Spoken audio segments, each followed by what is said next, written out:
Hello, DJ Vinyl Vertigo here. Get myself together here. uh, this is a segment that I guess I will call This Week's Spins. You know, what I've been listening to this week.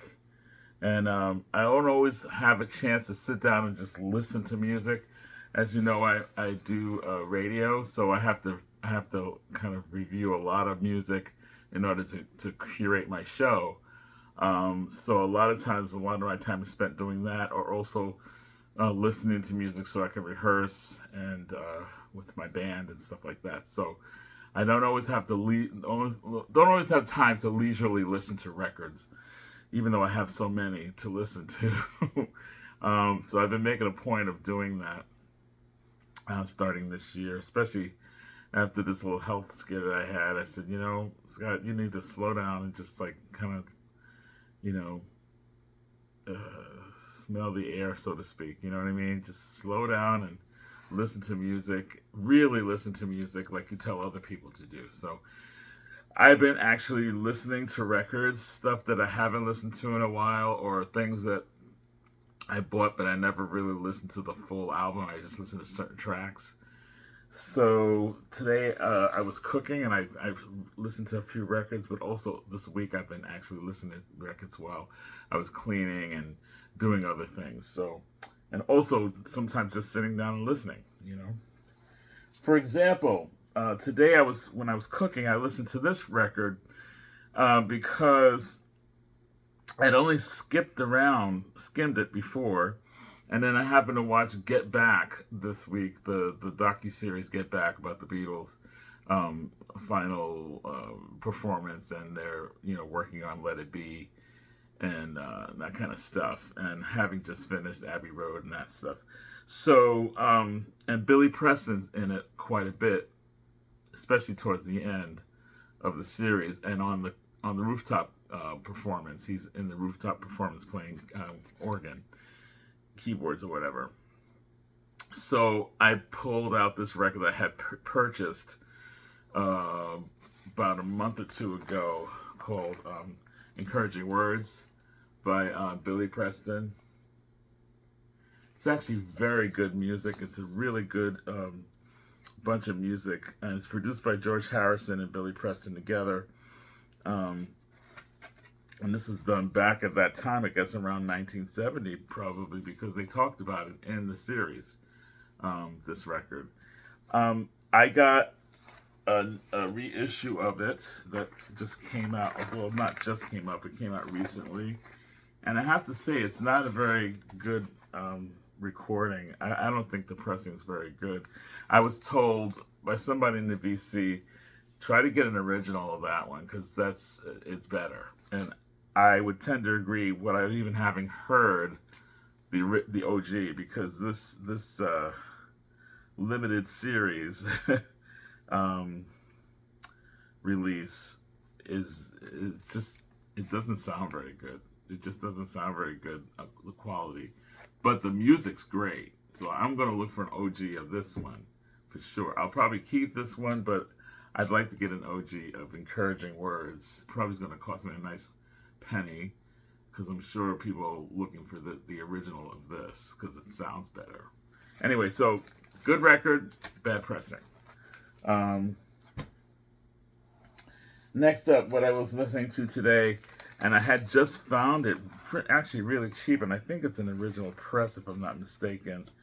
The cover's not in great condition, but the record's pretty decent. It's got some pops in it, but it actually plays really well and it sounds really good. And this is one I didn't have in my collection in either as vinyl or CD, and it's Van Morrison's Beat 'Em Fleece. I wasn't too familiar with this. I remember Norman Maslov was talking about this when he was doing his ranking of Van Morrison stuff before he had him as a wanker. And I remember saying to myself, I remember seeing that album, but I thought I had it, and I don't have it in my collection. It didn't have it in vinyl or CD. So I finally found this like really cheap like about $5 or something like that. And I mean, like I said, that the cover's not in great condition, but it's actually really good. This record is really I think it's really soulful. There's some really great songs, and the Lyndon Arden Stole the Highlights is a great song. Streets of Arklow is amazing. Let's see. Comfort You is great. Come Hear My Love. There's some really great songs on here. It's just really great. But I really, really was impressed with the song called Streets of Arklow. That's one of my favorite tunes on this record. He just sings with abandon on this, and the musicians are just amazing on this. I don't know who these. Well, I know some of them. On guitars, Ralph Walsh, John Tropez on this. On bass is David Hayes and Joe Macho. Drums is Dahad Shah and Alan Schwartzberg. Jim Rothamel is on flute and recorder. Jeff Lobbs and James Trumbo on keyboard. Soprano saxophone by Jack Schroyer. String and woodwind arrangements by Jeff Labes. And yes, Nathan Rubin and Terry Adams on strings. I mean, it's just, if you don't have this and you have Van Morrison records, you're missing a really good one. This is, I was missing this. I did not. I'll be playing this a lot because this was really impressive.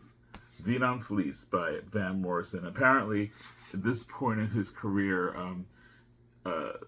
it did not do very well, and he got tepid response from critics early on, which really made him kind of become a curmudgeon. I think this album's not being respected at the time kind of made him really hate the music business, especially music press, and I'm not saying it turned him into a curmudgeon. He probably was already a curmudgeon, but this really brought it out.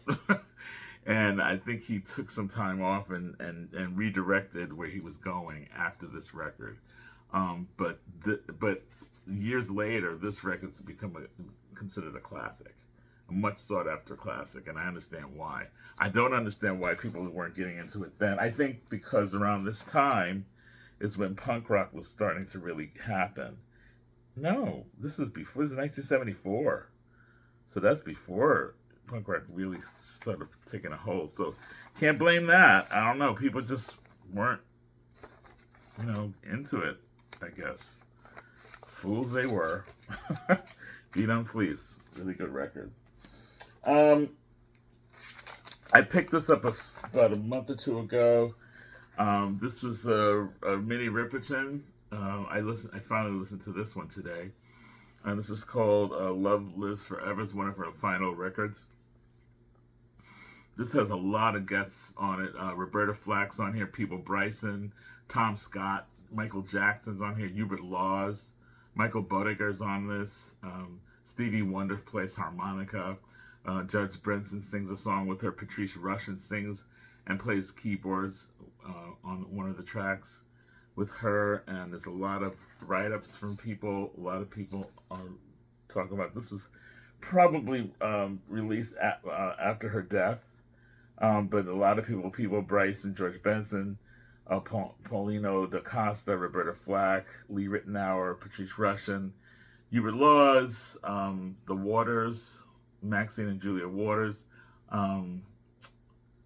Let's see, Michael Jackson even writes on here. A lot of people write little kind of like a eulogy or talking about how wonderful a person and artist Minnie Riperton was. And this is I prefer this is produced by her husband Richard Rudolph, and the songs are all written by she and her husband for the most part. It has the hit single on here, "You Take My Breath Away," which is really a great song, and that was done with George Benson, a duet with George Benson, really good. I prefer the ballads on this record.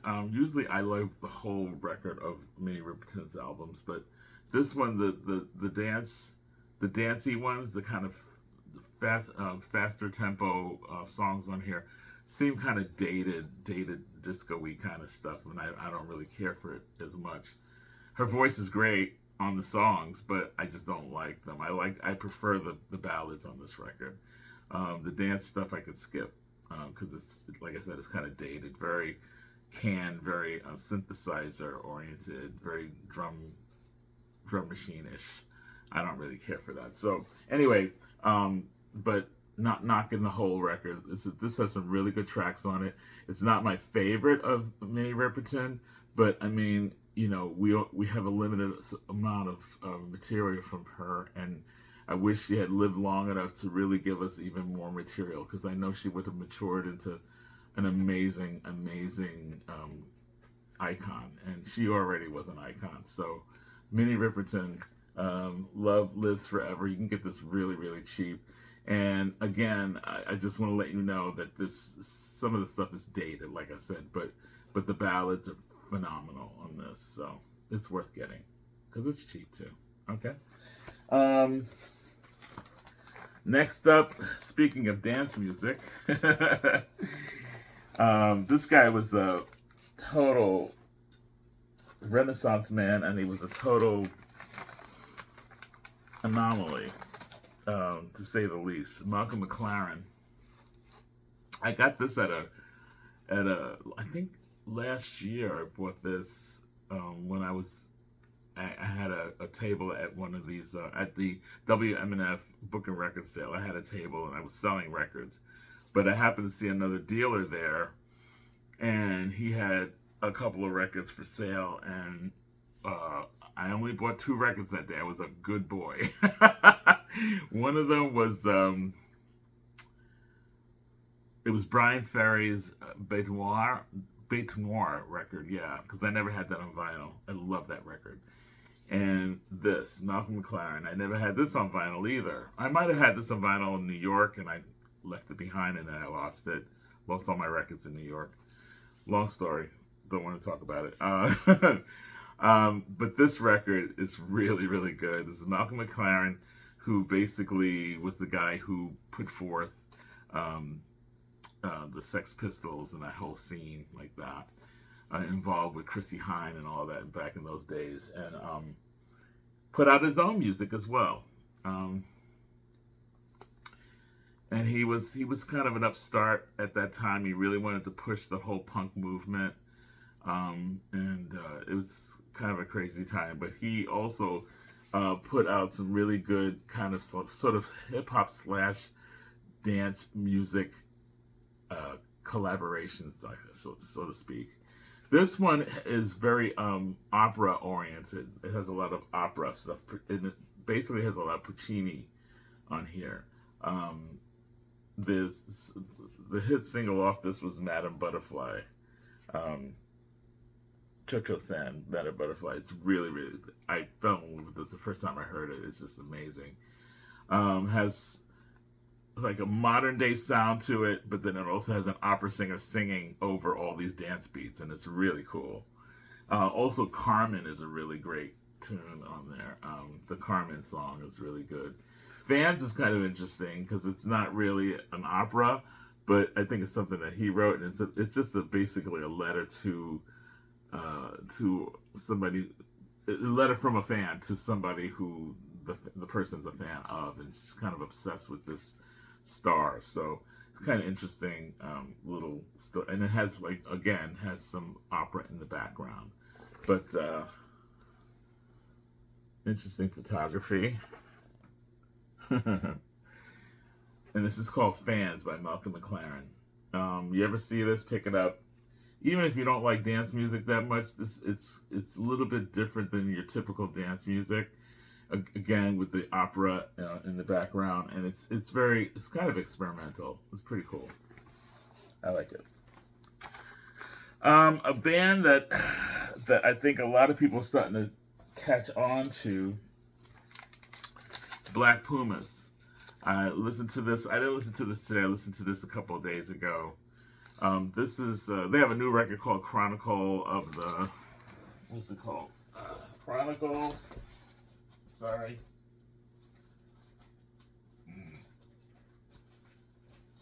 I said, we're ready. Chronicles of a Diamond. That's the new release. But they have a self-titled release called Black Pumas. And this is their... this came out after the eponymous release came out. And this is called Capital Cuts. It's 8 powerful tracks from Black Puma's debut album, recorded live at Hollywood's famed Capitol Studio A.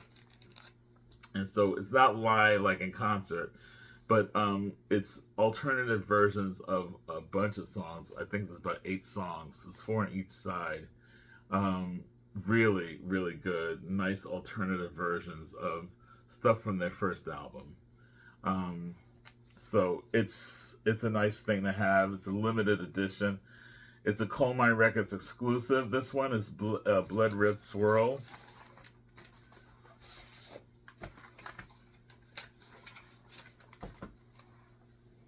I don't know if blood looks like that, but Blood Red Swirl. And it's very good. I really do like Black Pumas a lot. I saw them at Gasparilla Music Festival about 2 years ago, and they own the place. And then it was great because halfway through the show, Mavis Staples came out and did a few songs with them and just blew everybody away. It was a very impromptu kind of thing. It was really great. She came out and just tore it up, and then she had her set the next day at this festival. But yeah, Black Pumas. Yeah, if you haven't checked them out yet, you need to get on the train. Black Pumas. The guitarist, Mr. Casada. I can't think of his first name right now, but he's from. I'm going blank right now. He's from a Latin group. I'll talk about it later. I'll do a Black Pumas special, and that way I'll be more prepared with this. But anyway, yeah, check out Black Pumas. They're really good. I actually should do a Black Pumas special. Why not? A little spotlight on them for people who don't know. This I got. I think I showed this in another video when I said I just picked up some records and some pickups. I finally listened to it. This is John Hall. He's from Orleans, the band Orleans. He's the lead vocalist from Orleans. And this is one of his solo records. He also became a politician for a while in New York State. And this is very much, it sounds a lot like Hall & Oates. It sounds like an offshoot of Orleans. He could have stayed with Orleans for this. I mean, it sounds like an Orleans album. But it's again, this is another dated, because a lot of people, I mean, it has a lot of acoustic, really good acoustic stuff, but he has really good people on it. He's got Bonnie Raitt on there, David Sanborn. I think I went through that in the other video. There's a lot of really good people on it. It's definitely a dated record, but it's still good. I got this for like $1, you know. Couldn't go wrong with it. It's definitely something that's going to keep in my collection, you know. But I enjoyed listening to it. I don't know if I pop it on all the time, but I did enjoy it for what it is, you know. Now, one record that I would pop on a lot. Actually, let me talk about another record that is dated, and I picked this up because of the name only. Steve Arrington. I listened to this today. Steve Arrington was sometimes a vocalist for the funk band Slave. He actually elevated Slave when he joined the band. His voice just killed. He just was amazing. He is amazing. He's about 67 now. He's still around. But this record, he had a Hall of Fame, which was a great record. Also, he had Dancing in the Key of Life, which is a really great solo album. And he's got an early record that he had that came out in 2020, but it's all early stuff from him, and it sounds very hip-hop oriented. And it's pretty interesting. But this record came out after Dancing in the Key of Life. And I thought, this is called the Jammin' National Anthem. It's not very good. I have to be honest. I have to be honest. It's still his voice, good voice. Songs are terrible for the most part. Just terrible. I think they're terrible. And maybe it's because of how they were produced. It's really dated. This is really like, ugh, it's just not my jam. So I'm not sure if I'm going to keep this. I'm a completionist for the most part, and I love Steve Arrington, but Steve, you can forget about this. Is a record I think he would like to kind of forget that he did, because it's just not good. He had some really I see where he was trying to go with it. He was always trying to have messages, and the songs like Jammin' National Anthem, which I guess he was going to try to make that a new national anthem, a black national anthem, but it's just not that good. And everybody's got to be free. I get that. I don't know. Like It Loud, a theme for the coming of the new age. It's alright. It's okay, but it's just, I'm not in love. And it has great people on here, great vocalists. Vesta Williams sings backup. Patty Brooks is on. Beverly Reed. Paulino DaCosta's on this record. He's got a who's who on here. It's just not happening. It's not that great. I don't know. Even one of the brothers Johnsons is on here, But that, it doesn't save the record, though. Even the cover's corny. Look at the cover. Anyway, I'm not going to belabor it anymore. So this may or may not stay in the collection. It might go on my sale pile and,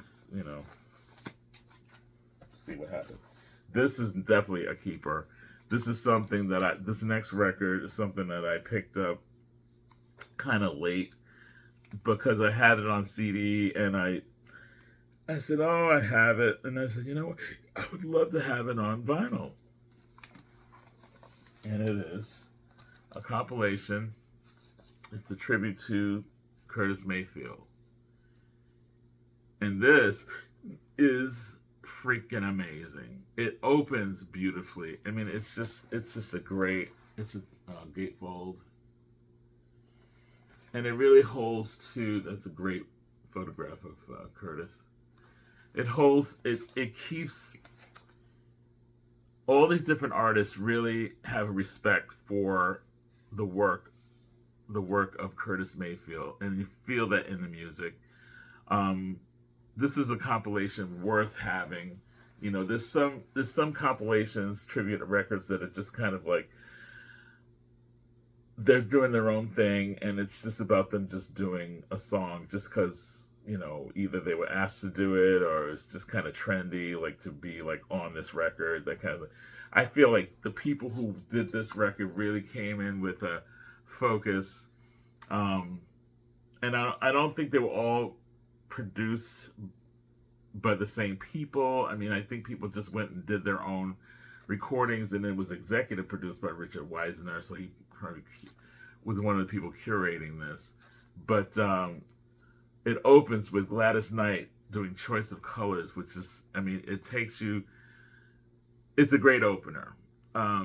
It gives you an idea of where this record is going and how serious these people are taking the music of Curtis Mayfield and how it affects them. And I think you get that in the music. Steve Winwood does It's Alright. He does a really nice version of it. The Repercussions with Curtis Mayfield do Let's Do It Again. Lenny Kravitz does Billy Jack. Whitney Houston, Look Into Your Heart. Bruce Springsteen does a really great rendition of Gypsy Woman. I'm going to skip around. I'm So Proud, done by the Isley Brothers, is wonderful. Oh, Branford Marsalis and the Impressions, Fool for You. Oh, man. Really good. Tevin Campbell, young Tevin Campbell. Well, not so young, but at this time I think he was kind of young. Keep On Pushing. Beautiful. And Aretha Franklin doing The Makings of You. B.B. King does A Woman Got Soul. And of course, Rod Stewart does People Get Ready. I think that's from his album. That's what I mean. I think that these would compile the other things. Stevie Wonder does I'm the One Who Loves You. Elton John with The Sound of Blackness does Amen. It's really well done. But my favorites are Aretha Franklin's The Making of You. Bruce Springsteen's Gypsy Woman is just killer. Um, Isley Brothers, I'm So Proud, but the best is Gladys Knight. Choice of Colors. I could play that over and over. I could just play that one track over and over and over again. Gladys Knight just does something with that song that it just it grabs you, and it sets the tone for the whole franchise. So definitely, if you've seen this around, you haven't picked it up. If you see a copy around, pick it up. It's excellent, excellent. Curtis Mayfield, tribute to Curtis Mayfield. It's just it's a must-have. It's definitely a must-have. So that's what I've been listening to this week. Those are my spins for this week, and I hope I didn't dawdle too much. But it's kind of like in between night and morning. I guess most people are sleeping right now, so maybe I should go to bed, back to bed. I don't know. Maybe I'll just get up and start making some coffee and stuff like that. So I won't be listening to music for a while. I'm gonna probably relax for a few hours, and then maybe I'll listen to something. Pull some Beatles out or something, or Courtney Barnett, or maybe some Elvis Costello, or maybe some jazz. I don't know. We'll see how I'm feeling. Or maybe I'll listen to that American Utopia, the live performance of American Utopia by David Byrne and company. I might listen to that today. That's a good thing. That'd be a fun thing to listen to. Yeah. Anyway, I'll let you know. You guys, this is kind of a messy video, I know, but it's under half an hour, so that's cool. Thanks for hanging out with me, and keep listening to great music. Love you guys. Signing out.